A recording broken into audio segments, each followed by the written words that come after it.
Hoje falaremos dos Golliwogs, que é o menos conhecido das principais caricaturas anti-pessoas pretas dos Estados Unidos. Como sempre, eu gostaria de avisar que esses vídeos não são leves, tem muita coisa que pode dar gatilho em muita gente, imagens ofensivas, agressivas. Então, se tem gente aí que é mais sensível pro assunto e etc., já fica aqui o aviso. Esse vídeo ele é continuação dos vídeos anteriores, faz parte de uma saga, então se você não viu, veja, que é melhor para entender tudo que está aqui. Tem muita coisa importante dos contextos, de conflitos, da origem, das leis do Jim Crow, que é explicado no primeiro vídeo e nos vídeos anteriores também, tá? Então assista e bora pro vídeo.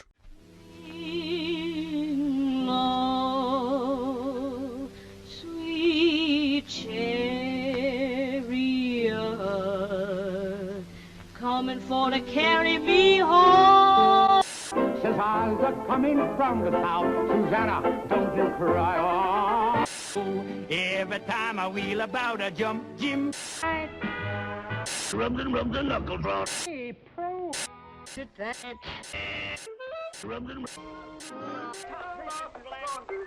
Run, nigga, run. Powder don't get you, run, nigga, run. You better get away. Nigga, run, nigga, to the nigga, lost his son, his shoe. Run, nigga, run. The powder don't get you, run, nigga, run. You better get away. Nigga, run by my gate. Wake up, nigga, you slept too late. Run, nigga, run. The powder don't get you, run, nigga, run. Better get away.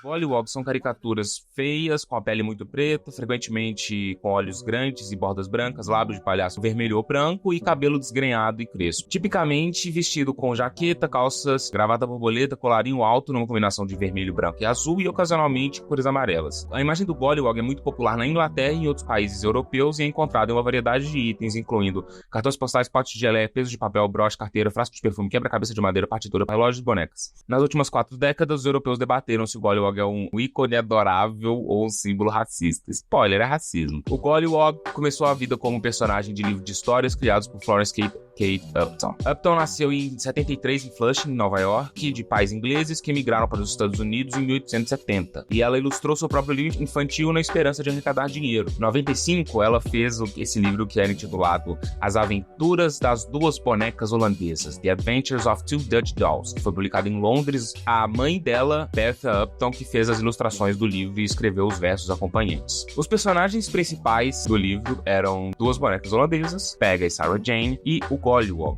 A história do livro começa com Peggy e Sarah Jane soltas em uma loja de brinquedo, encontrando, como é descrito no livro, uma visão horrível, o gnomo mais preto. O pequeno gnomo preto, usando calças vermelhas brilhantes, gravata borboleta vermelha, uma camisa branca de colarinho alto, um casaco azul com cauda andorinha. Esse é uma caricatura dos menestréis, de shows americanos que retratam caricaturas de pessoas negras a fim de desumanizar. Se você não sabe o que é, vê os vídeos anteriores que eu explico que são os menestréis e mostro muita coisa sobre. Mas, efetivamente, esse desenho que ela faz é a caricatura de uma caricatura. Essa história começa com uma boneca que ela tinha quando era criança, que era uma boneca feita já retratando o personagem do Jim Crow, que já é uma caricatura das pessoas pretas. E era uma boneca que eles brincavam com ela quando ela era criança, botavam ela sentada e ficavam de longe, tacando pedras, bola de borracha, tentando derrubar a boneca para trás. Então era tratada bem rudemente, numa brincadeira de tacar pedras nela, que lembra aquele joguinho cretino que a gente já viu nos vídeos anteriores, que coloca exatamente o jogo de tirar o alvo usando imagens de caricaturas de crianças pretas, os picanenes, que também tem um vídeo já sobre isso. Então, a própria Kate Upton lembrou uma vez e ela diz: sentado sobre um vaso de flores no jardim, com seu rosto amigável, era um alvo para bolas de borracha. O jogo era derrubá-lo para trás. Dói-me pensar naqueles pequenos pés de pano voando sobre sua cabeça, mas isso foi há muito tempo atrás e antes dele se tornar uma personalidade. Sabíamos que ele era feio. O Golliwog que ela desenha, assim como a boneca que inspirou, que já era uma caricatura, frequentemente era desenhado com patas ao invés de mãos e pés, de um rosto preto como carvão, lábios grossos e olhos arregalados, com um cabelo longo e desgrenhado. A pequena criação, assim que foi lançada, foi abraçada calorosamente pelo público inglês, que adorou isso e ele se tornou extremamente popular na Inglaterra e uma estrela nacional. A segunda impressão do livro foi renomeada para As Aventuras das Duas Bonecas Holandesas e um Golliwog. Gollywog. E pelos próximos 14 anos, Upton e sua mãe criaram mais 12 livros apresentando Gollywog suas aventuras viajando para lugares exóticos como África e Polo Norte, acompanhada por suas amigas, as duas bonecas holandesas, e colocando sempre o nome do Gollywog em primeiro lugar no título de cada um dos livros. Os Uptons, porém, não registraram direitos autorais do Gollywog. A imagem entrou em domínio público e o nome foi alterado para Gollywog, com só um G. Ele se tornou um personagem comum no mundo dos brinquedos e livros infantis. E o Gollywog dos Uptons era aventureiro, tolo,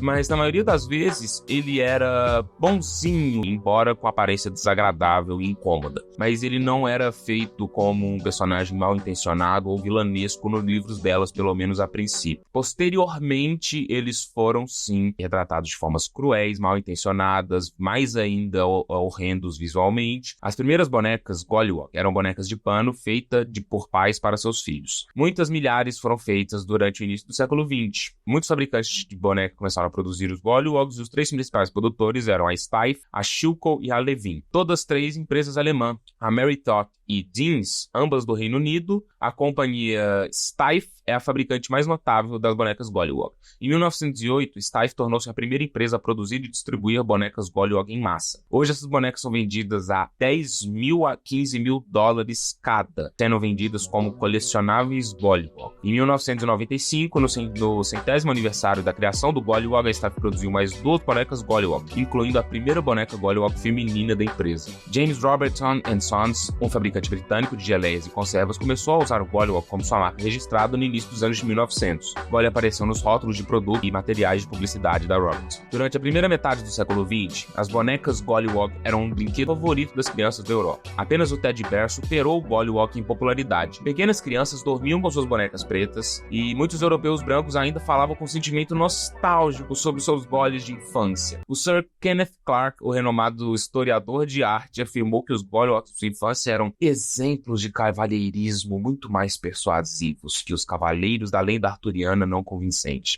E para ele, os Gollywogs eram uma mistura de bravura, aventureirismo e amor para as crianças brancas. Na década de 60, as relações entre negros e brancos na Inglaterra eram muito conflituosas, com um antagonismo racial muito forte, resultando de número crescente de imigrantes chegando, a relutância agora das minorias em se acomodarem aos antigos padrões de subordinação racial e étnica, e o medo dos brancos de que a Inglaterra estava perdendo seu caráter nacional, que também lembra o discursinho cretino do Trump. E a cultura britânica também foi influenciada por imagens brutais dos conflitos sociais ocorrendo nos Estados Unidos. A gente já falou sobre isso aqui também, a questão da era dos linchamentos, como foi chamado. Nesse clima, a boneca Gollywog e outros emblemas da Gollywog eram vistos como símbolos de racismo e sensibilidade racial, e muitos livros contendo esses personagens começaram a ser retirados das bibliotecas públicas. A fabricação das bonecas começou a diminuir porque a demanda começou a diminuir também. Muitos itens e imagens foram destruídos e, apesar de muitas críticas, a James Robertson & Sons não descontinuou o Gollywog como mascote. O Comitê das Relações Comunitárias de Camden iniciou uma campanha de petição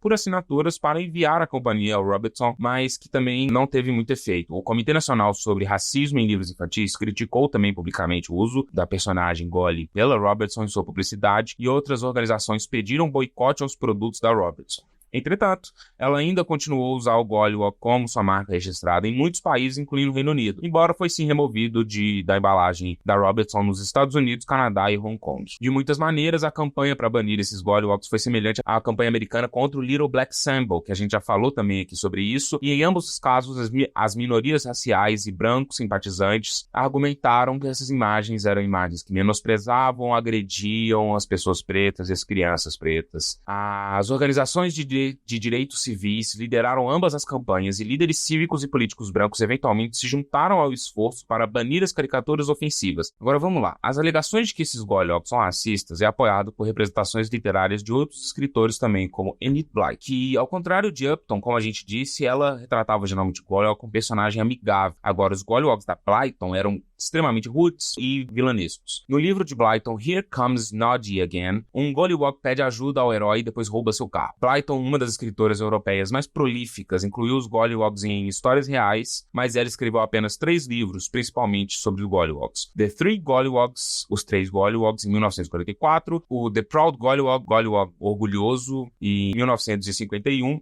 e The Gollywog Grumble, o Gollywog resmungão,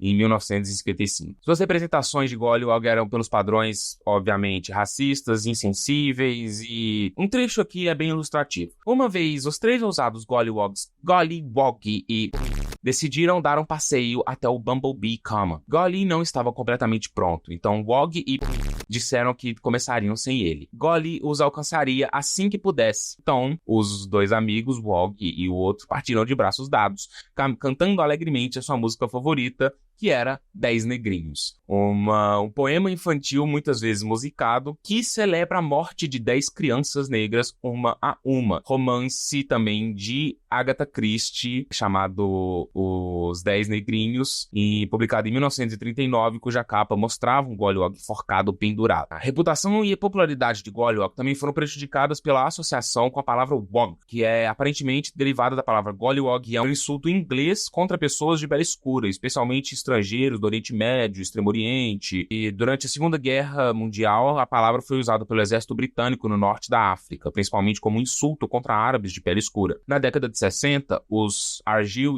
e Sutherland Highlanders, um dos regimentos mais notáveis do exército britânico, usavam um broche da Golly de Robertson para cada árabe que haviam matado. Após a guerra, o Wog tornou-se um insulto racial mais geral contra pessoas de pele morena, e comparável a N-word ou S-word. Não sei que palavra é, não conhecia essa palavra. Aparentemente, se ela tá junto da N-word, deve ser horrível também, então não vou repetir aqui, mas comparável a essas duas. Embora se estenda além de qualquer grupo étnico único, né? Pessoas de pele escura na Inglaterra, Alemanha e Austrália são chamadas pejorativamente usando Wog.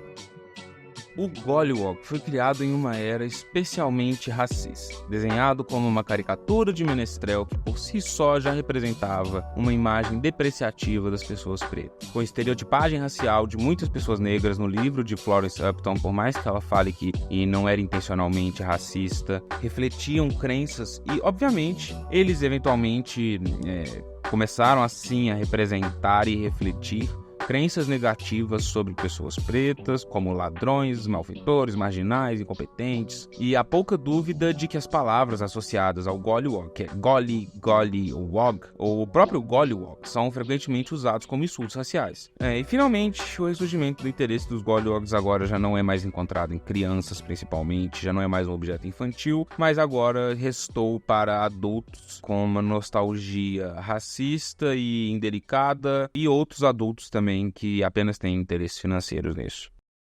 Era isso. E se não ficou claro até agora, cara, é óbvio que era racista o Gollywog. A palavra em si e as variações da palavra são usadas de formas diferentes como insultos raciais.